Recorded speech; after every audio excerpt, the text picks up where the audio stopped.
Good morning, friends. As we continue this week in reading and praying the words of Jesus, our scripture for today is from Matthew 6 and verse 33.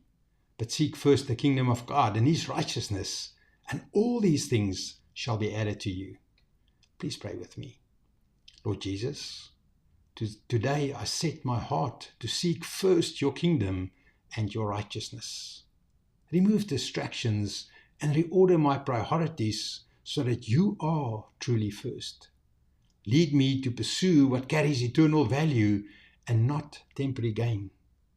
Let every decision be guided by your wisdom. Bring alignment to my thoughts, desires, and plans.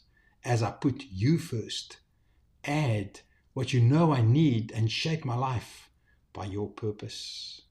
May my day be filled with kingdom focus and kingdom fruit. I choose you above all else. In Jesus' name, amen.